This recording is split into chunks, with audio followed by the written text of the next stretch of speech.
Who here knows about Anita Hill? She had no idea that she was walking into the political lion's den. You swear to tell the whole truth and nothing but the truth, so help you God? I do. As a member of the bar, as a citizen, I had a right to come forward and to testify. I don't think that is ever a mistake. Meet 3 of Hawaii's own truth tellers. This live broadcast and live stream of Insights on PBS Hawaii start now.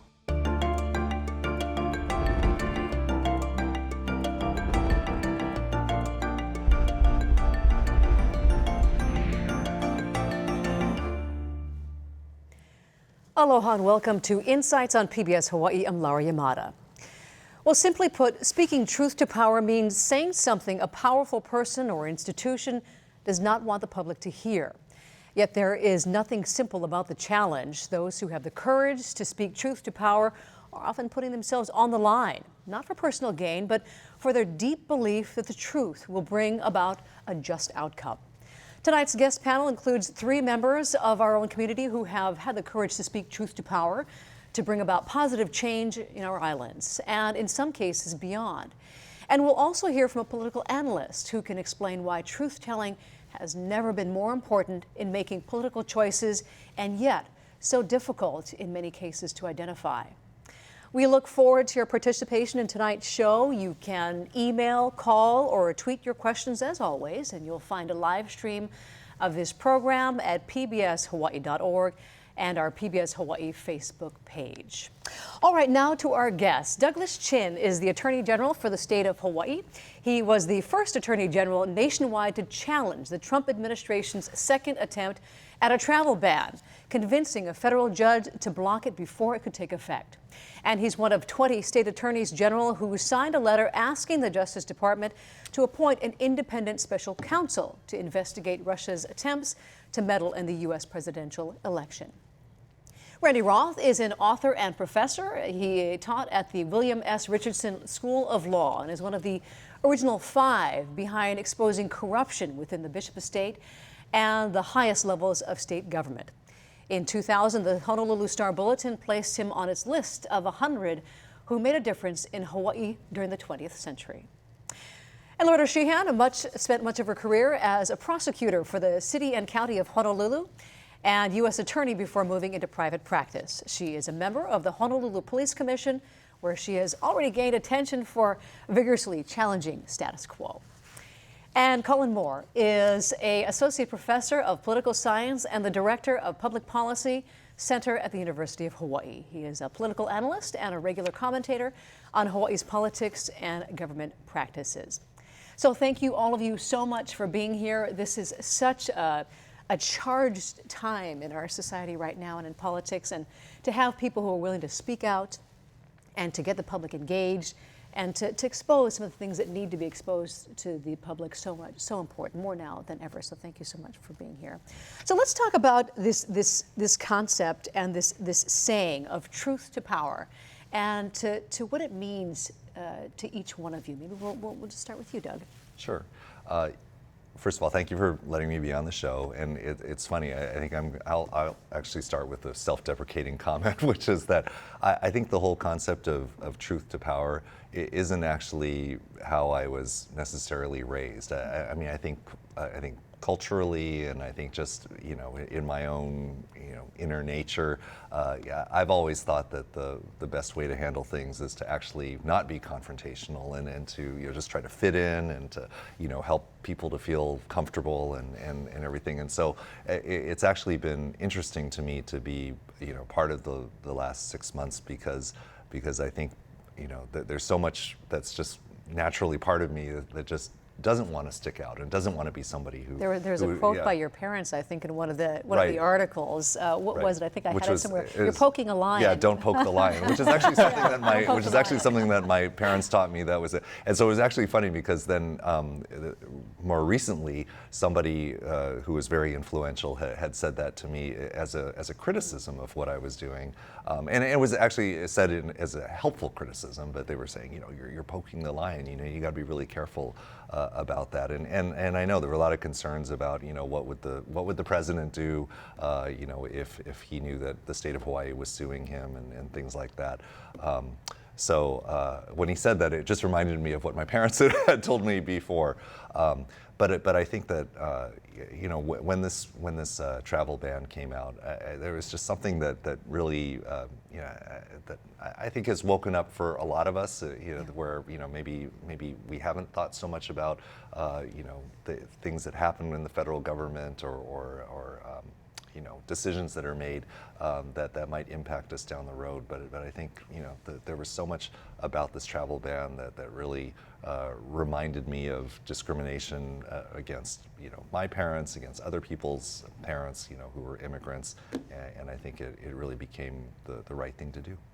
I think what's hard too for a lot of people in society today and here in the U.S. is there's a mindset that we're beyond that, or at least a little bit of a denial as to what's still there, because we're a civilized country. This is America, and we're considered. So many other countries look to us, and so for us to still have those issues, I think is hard for a lot of people to deal with. But overall, as far as just talking about this and getting it out there, I mean, when you joined the Honolulu Police Commission, to be frank, you stood out because you stood out, but in a good way, because I think this is that undercurrent of people who wanted to have a voice and who had questions and concerns. So how does this resonate to you then? Truth to power. What does this mean to you, Loretta? Well, actually, this sounds naive, but when I got on the police commission, I actually was kind of surprised by the apparent firestorm that occurred after I was given the opportunity to ask questions, because it just seemed like common sense, to tell you the truth. I mean, all of us read in the paper, the police chief is under investigation, his officers are under investigation. Ron Takeda says, well, we don't know that. And so then Miles Briner says, yeah, they're under federal investigation. And so the media goes back and Ron Takeda says, well, we're not going to do anything. And I thought, well, that doesn't make sense. That's kind of crazy. And so, and then there were other things too. There were lawsuits. There were lawsuits of HPD officer against the department alleging gender and racial discrimination. There was lawsuits involving gender discrimination up on the North Shore. These things were settled. I mean, they weren't dismissed out of court. There were big concerns. So I thought, to tell you the truth, I thought it was just common sense. You're the Citizens Oversight Committee. You're supposed to be watching what the chief does. You have the power to hire, to fire, to discipline. So it seems like you should ask. I'm holding back and being too critical of other members on the commission, but going back and looking at some of the video and watching some of the back and forth between you and the police department, it was very quiet. Yeah, sure was. Around you, yeah. It was very quiet. Yeah. But it didn't seem to deter you, and I think that we've been talking about this before the show started. Yeah. Your mindset when you went into this. My mindset was, look, I know you're mad at me. I know you don't like this, but it's really important that just someone does this, and because that's my job. I mean, I'm there to represent the public, and just do your job. And I appreciate your stories about when you were young. I was raised I was one of 10 kids in a very loud Irish Catholic family, and my parents were very devout and also social activists. So I grew up admiring people like Father Berrigan and Dorothy Day and Cesar Chavez. So my background was, you gotta give voice to people who don't necessarily have it. That's your job. Your human responsibility is to care and serve others. And so that was my takeaway, and I felt this is so logical. Why don't we just ask questions? And unfortunately, there was such a defensive-ness on the other side. It got kind of aggressive, and because nobody wanted to answer questions, nobody wanted to hand over documents, nobody wanted to talk about lawsuits. So you do what you have to do.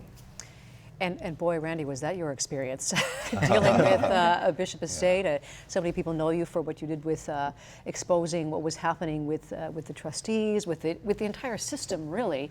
And maybe for some of the younger audience members who aren't quite as familiar with it, it really ran throughout the entire system of government, through legislature, through the community. And you talked about, maybe you can kind of give people a little bit of a nutshell about sort of what happened there, but that took such strength from you and from some of the Native Hawaiians that you mentioned in the community, to get the truth out there despite the resistance from the people in power. My involvement began as just part of my job. I'm, at the time, the only professor at the only law school in the state who taught trust and estates, and these were 5 trustees of Princess Pauahi's estate. I was the only professor teaching taxation, and I was very concerned that what they were doing was going to cost the tax-exempt status of the trust and thereby adversely affect countless Native Hawaiian children. And I also was teaching professional responsibility, which basically is how lawyers are supposed to behave in difficult circumstances. And there were lawyers all around these trustees while they were committing what I perceived to be a world record for breaches of trust, and I'm not exaggerating. And I've had other professors of trust law agree that it was a world record of breaches of trust, and yet none of these lawyers were speaking up. And people in positions of power were part of their job was to provide oversight, weren't really doing it. As a professor at the university, I think it's part of our job when there are issues directly related to our expertise. Part of our job is to help the community understand. But also, and I'm from a Catholic family as well and Catholic schooling, and I just remember the nuns saying, when you see something that's wrong, and I perceived what they were doing as being wrong on a number of levels, you have a responsibility to say something, and if you don't, then you're just as bad as the people who are doing what you perceive to be wrong. So in my case, I was doing my job and doing what I was, instructed to do by the nuns. But in the meantime, the people who were really showing the courage, the people who had deep roots in this community and way more to lose than I did, members of the Kamehameha Ohana, who had to know that there would be retribution when they publicly marched and spoke against the trustees, that it could affect their grandchildren getting into Kamehameha schools, that it could cost their nieces and nephews their jobs and all sorts of things. The trustees at that time, because they were connected to the judiciary, they were connected to the legislative branch, they were connected to the executive branch, plus about $10 billion of assets and a lot of passion that goes with the history of that particular trust. The perception at the time was that they were kind of like the elite of the era, and you just didn't step into their shadow. But these members of the Ohana, the Nona Beamers of the world, Gladys Brandt, and many others, they did what they felt was right, despite the great risk to them and their loved ones. Somebody like me with roots that weren't very deep in the community, it didn't take so much courage. It was just a matter of doing what I'd been hired at the University of Hawaii to do. With what you're doing with over the years with students, and also you, Colin, now, and it's so fresh to discussion what's happening in politics and what these students need to learn and understand and talk about and find strength from when it comes to truth to power is just more important than ever. And you've been so engaged in this.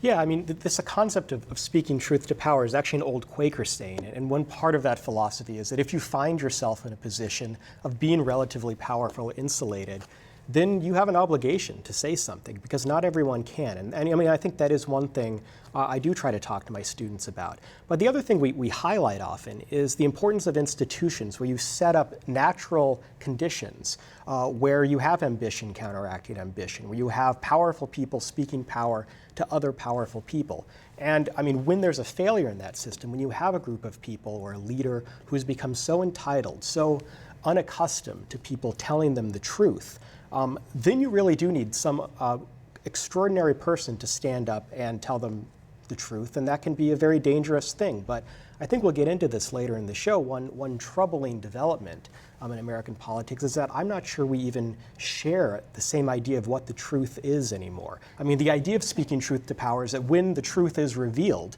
everyone will recognize it and say, yes, that's wrong, that's an injustice. They won't say, that's fake news, or that's a conspiracy theory, or you're a liar.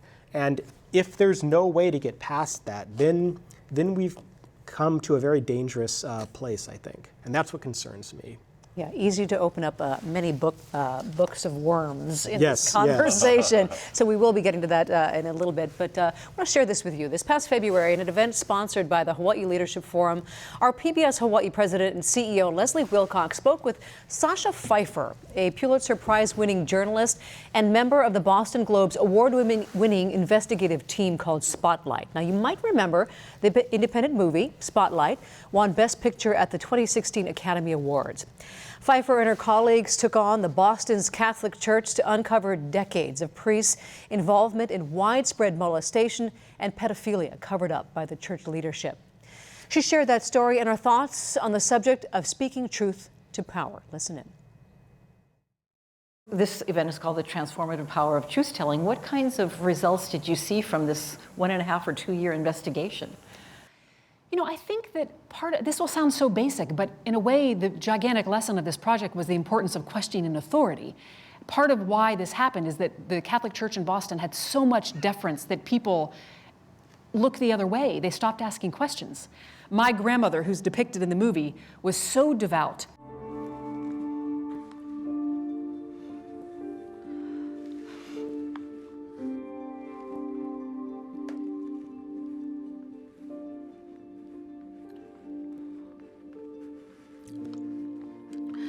Sasha, can I have a drink of water? Yeah, sure, Nana. Yeah. And I remember that when the stories came out, she said to me, I can't believe this happened because we all thought the priests were little gods. And I remember thinking, and that's why it happened. Because when you think someone is a god, you're not going to ask tough questions, and even if you suspect that something's not right, you might look the other way. So I think it's an important reminder to all of us for why we need to ask very difficult questions of people in high places.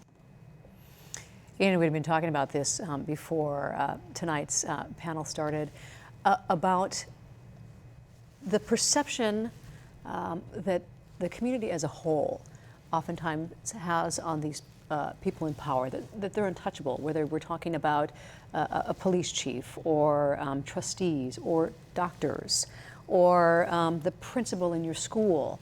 And the fear maybe of being shunned by society, let alone having a personal impact on your job or your home.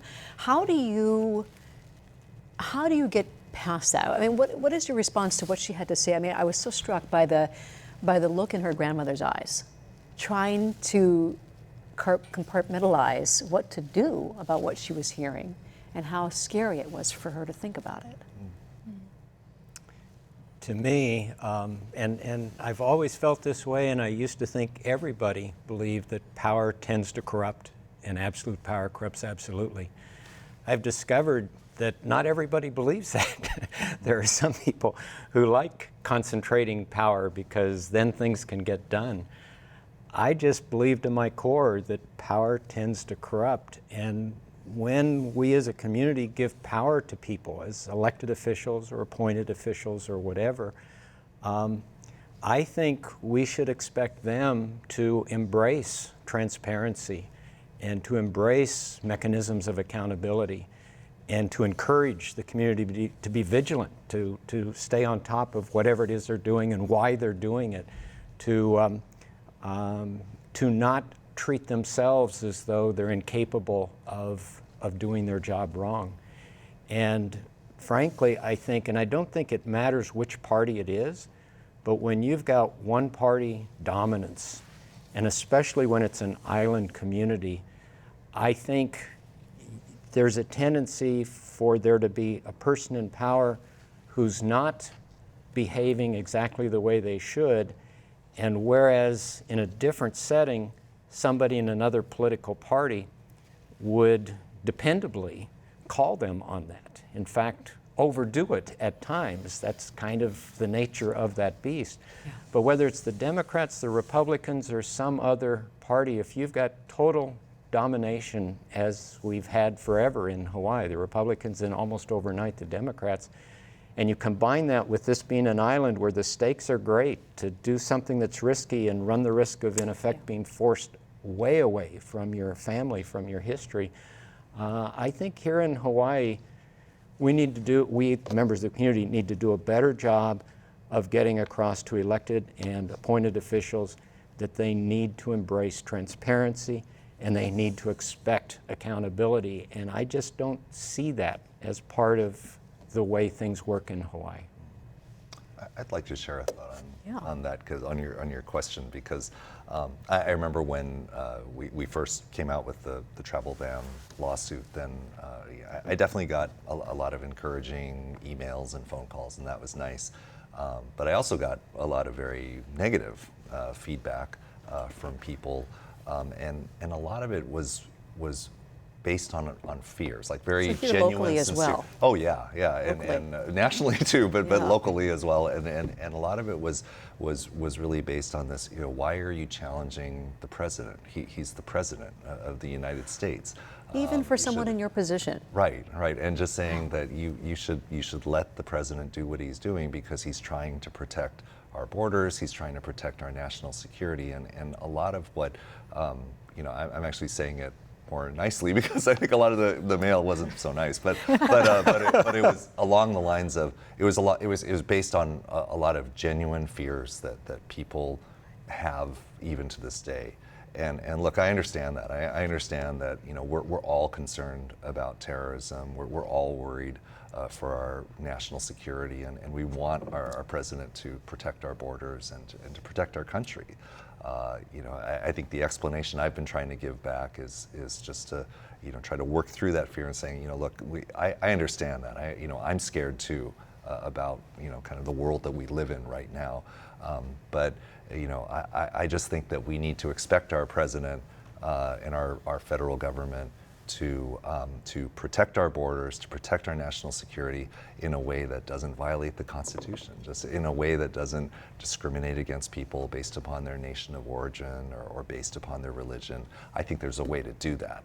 And so I think by just being able to acknowledge the fear that people have, and then just saying, but I think there's another way that we can address this, that might be a way to help people break through the genuine fears that they have. I think that's a very good point, is to have somebody who's in the public eye or in the positions that you're all in, to just simply acknowledge it and to talk about it, because for people to take that first step when they're insulated and the fear is all around them, to do that is so difficult. But once it's out there, the discussion has begun, I think it's a lot easier for people to join in. And I'm sure that's the case too for a lot of the students that you're, both of you, that you're working with, that to take that first step and to feel they have a support system around them of some kind to give them some sort of strength, whether it's one voice or many, is essential.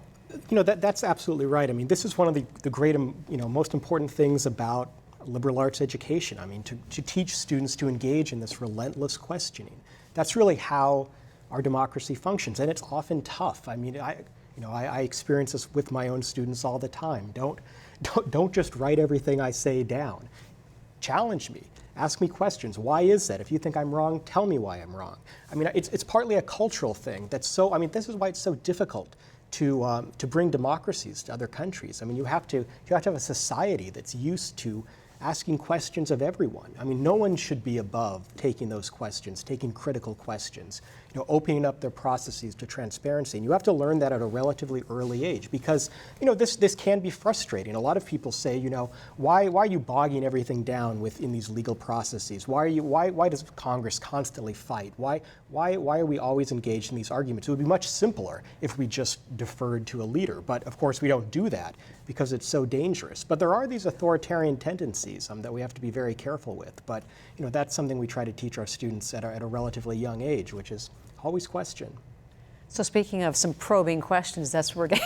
It's a very specific probing questions. So I'm going to get through a couple of them, and I think a number of them are questions that you might answer, but some for all of you. So this one's from Ben. He says, is there any action or level of proof that you would deem the president's travel ban appropriate and just, and what would that proof or action be? Right. Well, that's certainly what our argument is that, you know, what we'd like to see is just something that helps justify the travel ban that goes beyond what is currently within the executive order.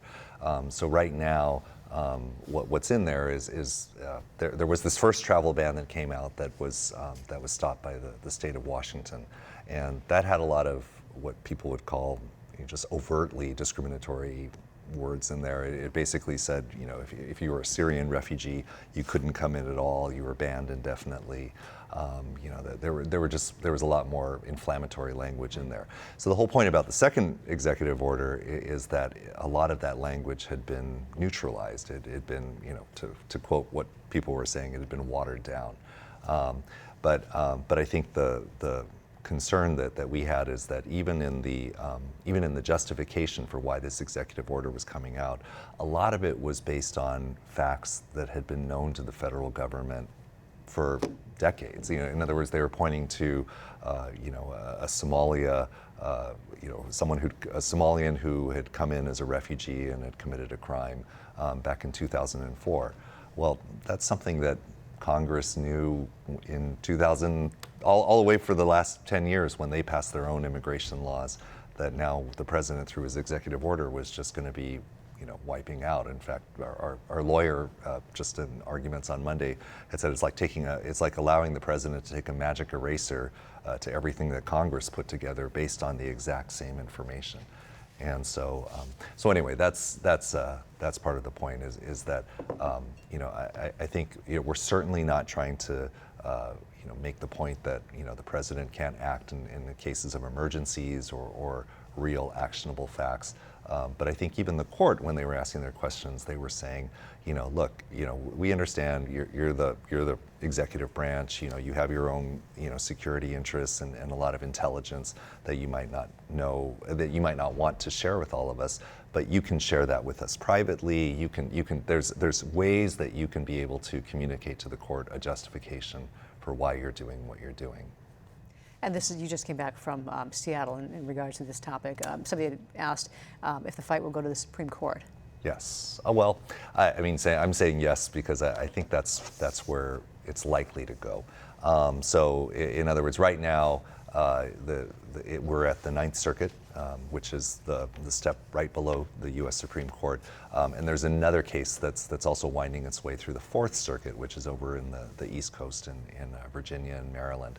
So what we can see is that you have these cases that are being decided by different judges. There could be decisions that come out at any point in time. And so there's a couple scenarios. One would be that if the circuits disagree with each other, let's say one upholds the ban, one doesn't uphold the ban, then that for sure would be a good example of something that the U.S. Supreme Court would take on. Another reason why the U.S. Supreme Court might decide this case is because they just decide this is of such national importance that they want to make a decision on it. And so I think the prediction is that they probably will. We shall see. Continues. All right, I'm going to get to one more question here. So this is about President Trump. Somebody who is not particularly happy about him being our president at the moment, but he points out about his qualifications and the accomplishments he has made as a businessman, and trying to blend blend the position that he's in with being a very involved businessman. And what we should expect, what we should allow, what we should be mindful of if that's the background of our leaders, if they're in a position to make these types of decisions, but they have a clear industry expertise and focuses in their background. Is that something that, I was kind of paraphrasing Roger's question there, but I think his main point being, how do we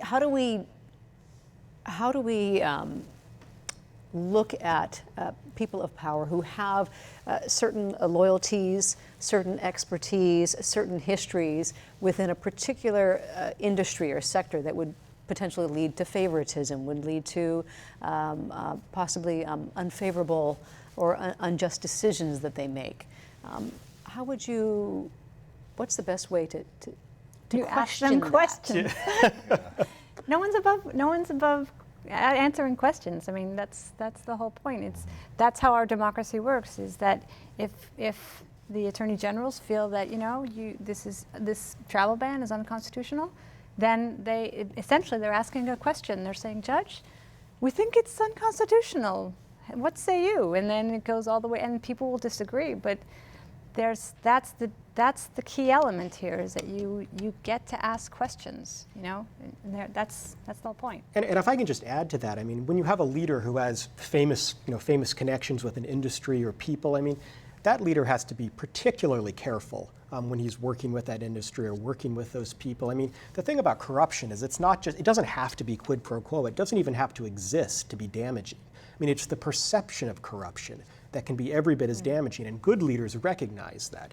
They know when, they know they can't look like they're as close to their former friends or business colleagues. They know they have to be particularly careful when they're dealing with matters where they might have a direct material interest, right? I mean, that's why in the past we've had people put their assets into a blind trust, right, to create all these institutional barriers. Even if you believe that they're not going to do anything corrupt, right? All of our ethics rules here in the state, right?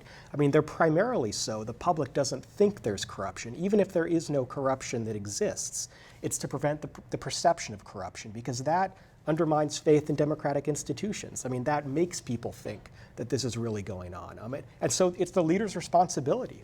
So let's talk a little bit about your personal experience. I know you all touched on this somewhat, but when you entered into the challenges that you've taken on, maybe what your biggest concerns were and what you were most surprised by. I think you touched on that a little bit, Randy, by the lack of a response from the bar.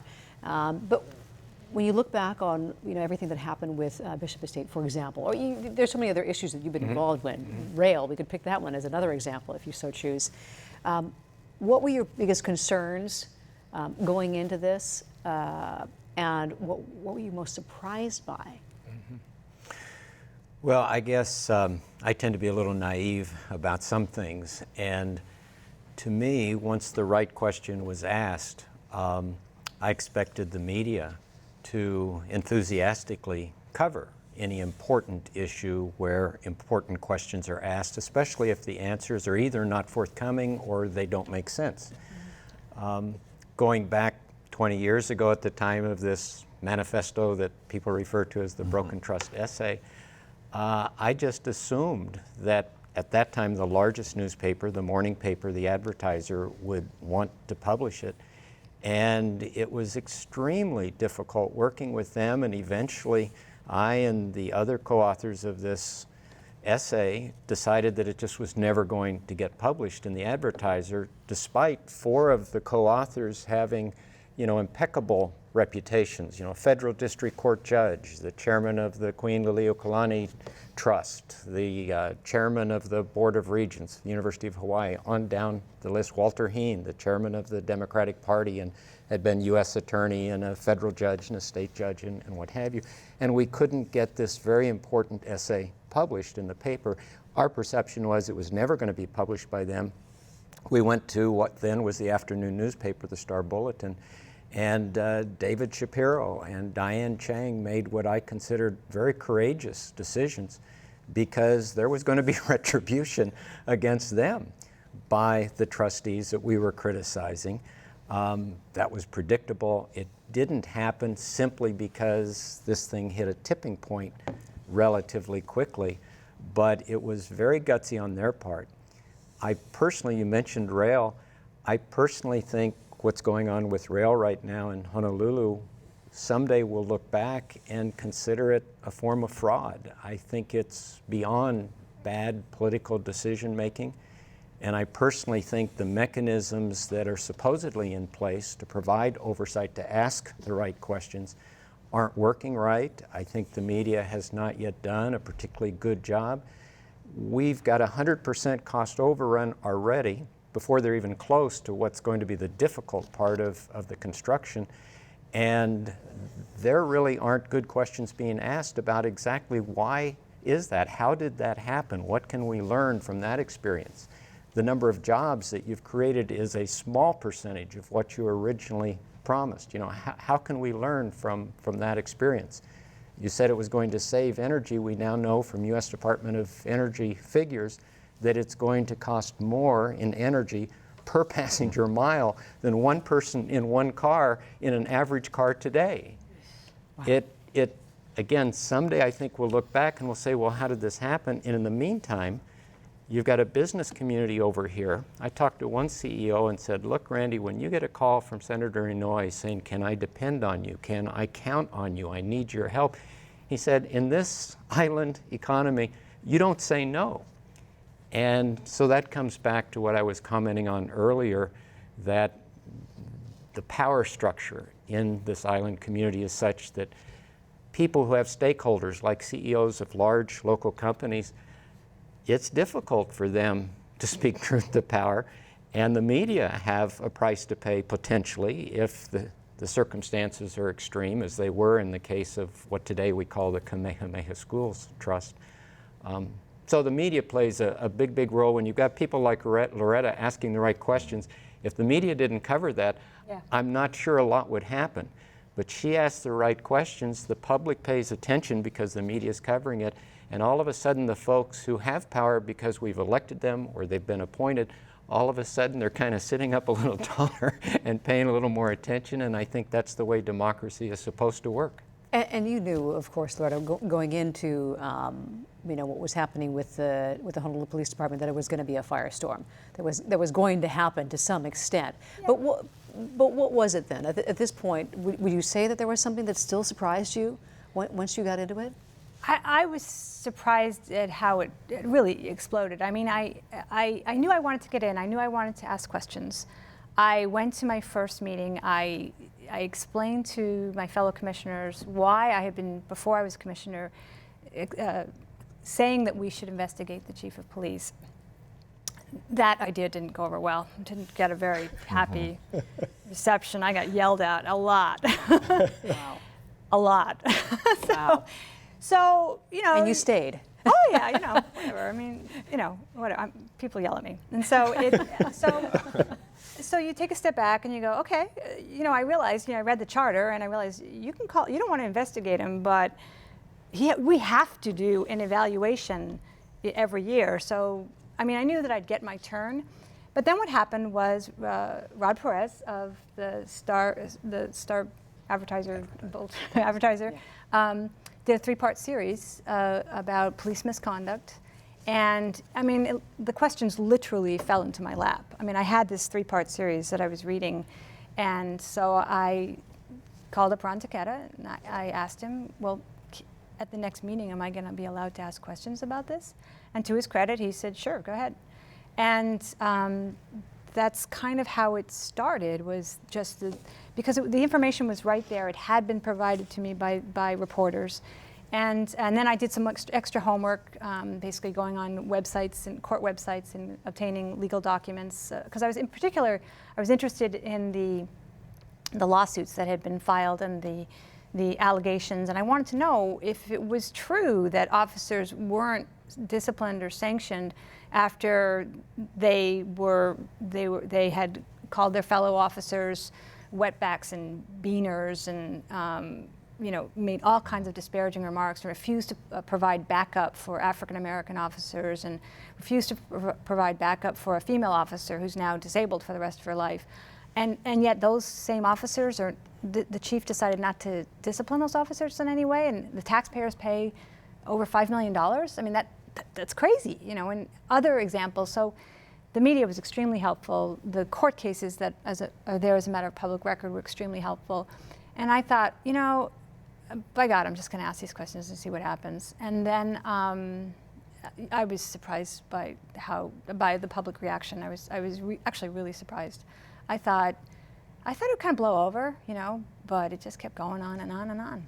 So. You know, this is kind of folds into one of the questions that we're getting here. A number of these questions kind of overlap, but I want to get to a couple of them. And this has to do with the travel ban. This one of you were asking, why when Obama proposed a travel ban, no one made any noise, but when Trump suggested, everyone was up in arms. And there's plenty of discussion about how former President Obama, there were some stricter regulations that he put in regard to this as well. So when you think about that in the context of some changes already happening, he could have been criticized for that.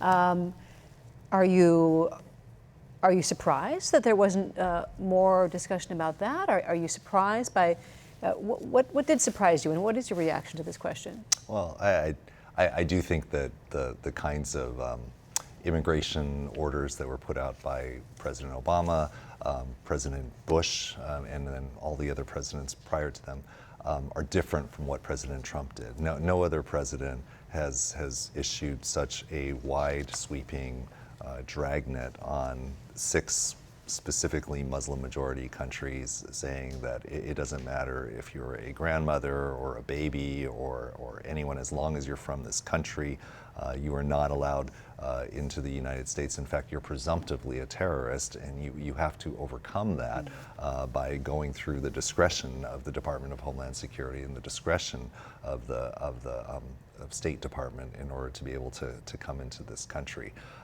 So there is a difference, and I think even when you look at the orders that were issued in the past, we're not at all suggesting that those were unconstitutional. In fact, there's a lot of presidents that have taken very strict policies that were Democrats or Republicans. And they've done that, and we can agree with that and disagree with that. But I think what's different about, or at least my argument is that what's different is that this one takes a much more a broad sweeping ban. Speaking of President Obama, we have a quote from him, and we want to get your responses on that. Pursuing truth has always been a challenge, but today we have new, often self-imposed deterrents.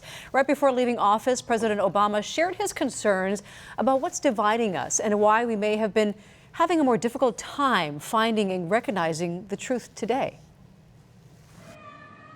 For too many of us, it's become safer to retreat into our own bubbles, whether in our neighborhoods or on college campuses or places of worship, or especially our social media feeds.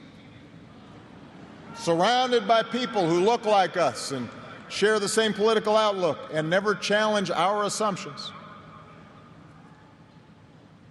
And the rise of naked partisanship and increasing economic and regional stratification, the splintering of our media into a channel for every taste, all this makes this great sorting seem natural, even inevitable.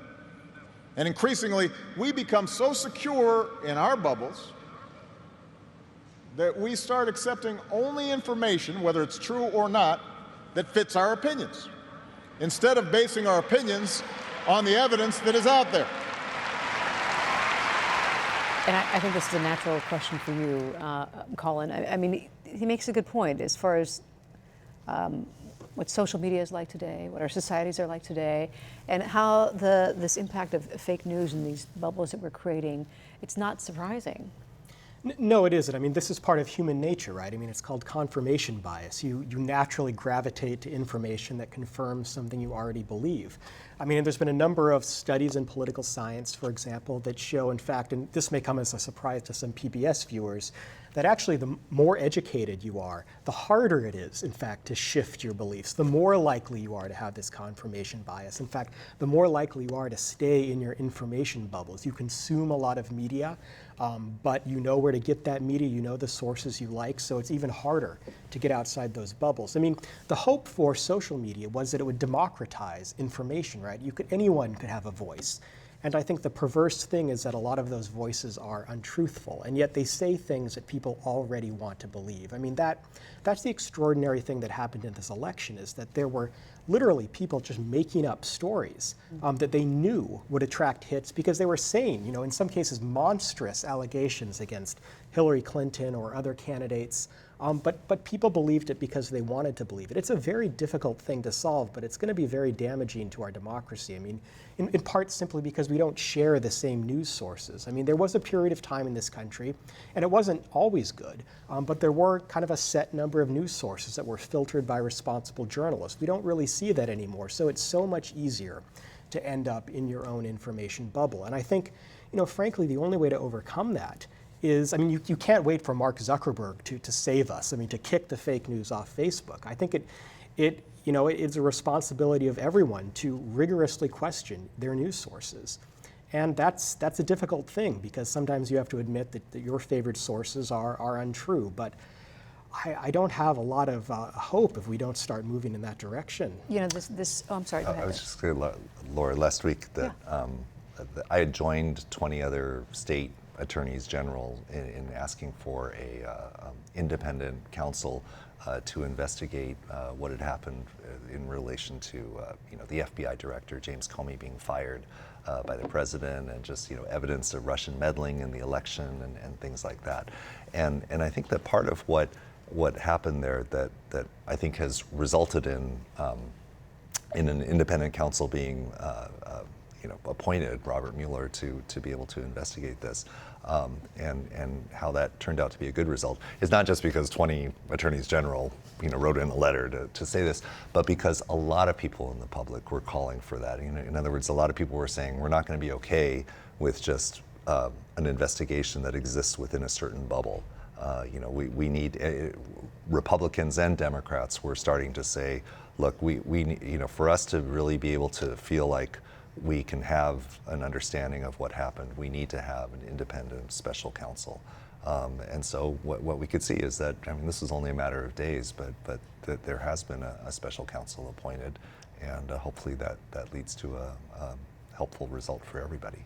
During the Obama administration, he did a number of things that were questionable from a constitutional standpoint. There were a large number of attorneys general from red states that were constantly suing him. Sometimes they would prevail, sometimes they wouldn't prevail, but I'm sure that was terribly frustrating to supporters of President Obama. Now with President Trump, there are a group of attorneys general from blue states, coincidence perhaps, that are suing him over and over, sometimes successfully, as Doug was. I predict sometimes unsuccessfully. I don't think that's a bad thing. I think that power tends to corrupt, and absolute power corrupts absolutely. And yeah, if your team is in charge, you don't want any barriers, you want a lot of movement, you want things done. But I think having what we sometimes call a loyal opposition to question the legitimacy, the constitutionality, the appropriateness of what the people in power are doing, I think that's wonderful. And I think what the founding fathers of this country had in mind was that sort of restraint on power getting too far ahead of everyone else. I think one thing that we wanted to touch on in this discussion was we saw some of the clips from Spotlight and what was happening with the Catholic Church in Boston, as well as across the country. And because of what was happening in government and politics and within these institutions, a lot of people could pretty easily make connections to how things operate here in Hawaii, whether it be in politics or in government, other types of institutions. And we started to touch on why that may be even more prominent here than we're willing to accept or recognize, because this is the Aloha State. We welcome everyone. But there are so many aspects to our culture and our society here in Hawaii that really lend itself to that, unfortunately. And most of you have experienced that. Well, and part of this leads to a tremendous amount of cynicism, which is what we see in our state. We have the lowest voter turnout in the nation, and part of that comes from the fact that I think for many people, for example, the legislative process here is entirely opaque. Why? Because we have one party. There's not an opposition party to always raise the questions. It's hard to see what the real issues are. There is this perception that politics here is deeply corrupt. I personally don't actually think that's necessarily true. But that perception is very damaging, and it's partly because it seems like from the outside there's a small number of very powerful deal makers who can kill bills, who can move projects forward, and with very few checks and balances. And what happens is that people say, well, why would I bother to vote? The same people always win. The same stuff always happens. I don't have a voice. This isn't an easy problem to solve, but I think it's a very important problem for us to solve for our local democracy. And in the Bishop Estate controversy that I was involved in, it was eventually established that those trustees had committed many, many serious breaches of trust over a long period of time. The IRS had said they were going to take the tax-exempt status away unless the court immediately removed all of these trustees. It was really an extreme situation, extreme wrongdoing, overwhelming evidence that they had done this, and there was no meaningful accountability. Even when it reached that level, even to that extent. In the name of, quote, healing and closure, everything was swept under a rug. It was as if people had robbed a bank, were caught on the way out, and their punishment was that they were prohibited from coming back to the bank, but they could go off with the loot. Those ousted trustees didn't have to return a penny of the outrageous compensation over the table and under the table that they had received. There were so many millions of dollars of trust funds were used to pay for their personal defense in court. From a legal standpoint, there was no question but what they should have had to repay a great deal of money. The ones that were indicted should have stood trial. The Supreme Court kept throwing out the indictment. I perceive that as people who were part of their power ohana not wanting them to be held accountable. And I think that sent a very, very bad message to the community. So we don't have a whole lot of time left, but I want to then sort of get to this question, at least in part from all of you. So what do we do now? What can we tell people that might help to unite us again as a country? We're so divided in so many ways, whether it's here locally, how we're dealing with some of these issues, or on a national level. What do you see in your experiences? I mean, the hindsight that you've gained from challenging power. What do you think will help to unite us again, and this idea of seeking the real truth? I think we can take maybe one of you two. We don't have a lot of time. Okay, who's got the answer to that one? I think just encouraging people to talk to one another and listen to one another about the issues.